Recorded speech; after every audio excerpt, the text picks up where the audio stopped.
स्वर्ग भी तो सुन लो, स्वर्ग कहां पर है? अन्न पुराना घी नया, घर सतवंती नारी, आज्ञाकारी पुत्र हो तो स्वर्ग के लक्षण चार। घर में अन्न पुराना खाया जाए। अन्न जो है, रोटी है, जो गेहूं है, वो पुराना हो और घी नया होना चाहिए।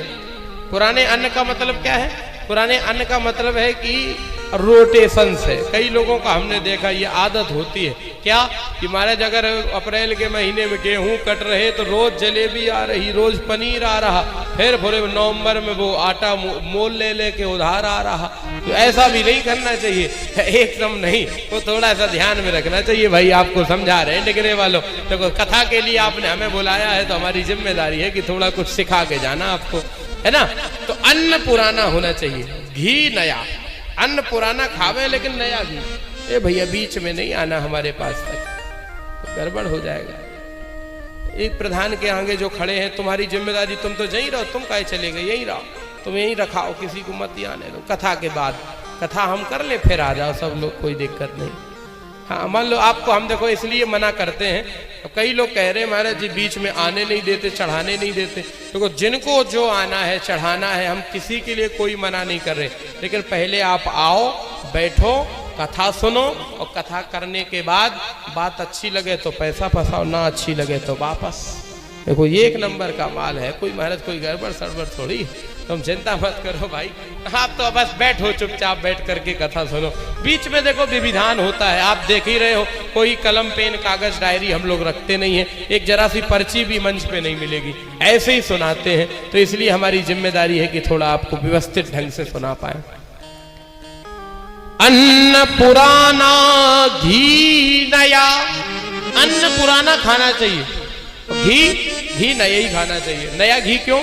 नया घी का मतलब है कि मारे देखो नया घी कौन खा सकता है? वही खा सकता है जिसके दरवाजे पे 70,000 की बंधी होगी, और बंधी होगी तो सवेरे सवेरे 4 बजे जगना भी पड़ेगा, तो सेवा भी करनी पड़ेगी, तब वही तो नया घी खा सकते हो। बोलो, और तो कोई चारा है नहीं, वही खा सकते हैं।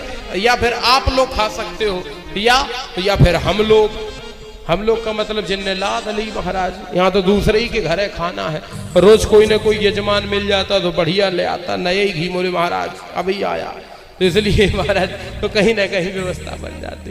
तो घी नया होना चाहिए, अन्न पुराना, घी नया, और घर सतवंती नारी, घर में सत्य परायणा, धर्म परायणा नारी हो।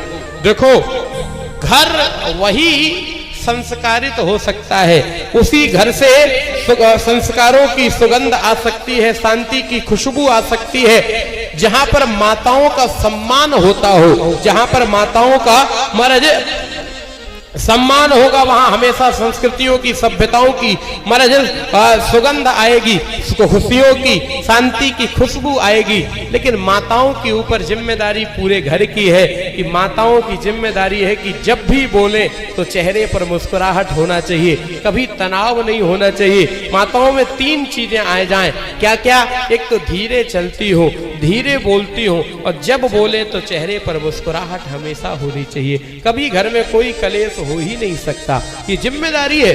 अभी मैंने लगभग 1 महीने पहले एक बहुत अच्छा स्टेटमेंट दिया, फेसबुक पर एक हमारा कार्यक्रम चल रहा था, तो एक बेटी ने, बड़ी अच्छी पढ़ी लिखी बेटी थी, उसने बड़ी अच्छी बात कही। वो कहने लगी महाराज जी आपके समाज में ऐसा क्यों है कि माता पिता की सेवा का अधिकार बेटे को दे दिया जाता है, बेटी सेवा क्यों नहीं करती है? अगर माता पिता की सेवा का अधिकार बेटियों को दे दिया जाए तो किसी माता पिता को महाराज वृद्धाश्रम में नहीं जाना पड़ेगा। उस बेटी ने जैसे ही ये बात कही तो लोगों की तालियां बज गईं, लोग ताली बजाने लगे कि माता, अब आप भी सुनिए, बात समझ में आई कि नहीं आई? नहीं आई। बेटियों से द्वारा कह रहे, सुनो, अगर माता पिता की सेवा का अधिकार बेटियों को दे दिया जाए तो फिर कोई भी माता पिता वृद्धाश्रम में नहीं जाएंगे। लोगों की तालियां बज गई, बड़ी अच्छी बात उसने कही, बड़ी अच्छी बात कही। तो हमसे उत्तर देने के लिए कहा गया, तो हमने कहा बेटा तुम्हें बुरा भले ही लग जाए, लेकिन एक बात और सुन लेना, अगर हर बेटी अपने सास ससुर को ही अपना माता पिता समझ ले तो दुनिया में कहीं वृद्धाश्रम बनाने की ही जरूरत नहीं पड़ेगी, फिर कहीं वृद्धाश्रम की कोई आवश्यकता नहीं है। लेकिन समस्या तो यह है कि आप व्यवस्थाओं को बदलना तो चाहते हो लेकिन अपने मन को बदलना नहीं चाहते। अरे आप खुद भी तो बदल जाइए, लेकिन आप वो जो माता पिता हैं उनको नहीं मानने को तैयार हो, दूसरे तो माता पिता लग रहे हैं। इसलिए हमारी जिम्मेदारी है अपने आप को बदलें। अन्न पुराना घी नया घर सतवंती नारी, आज्ञाकारी पुत्र हो। पुत्र आज्ञाकारी होना चाहिए। आज्ञाकारी का मतलब पिताजी ने कहा कि वहां जाना था, गए नहीं, अभी जा रहे, औरैया जाना था, अभी जा रहे, सिकंदरा गए नहीं, अभी जा रहे। कभी मना ना करे, काम करे अथवा ना करे लेकिन मना ना करे तो समझ लेना घर में स्वर्ग ही है।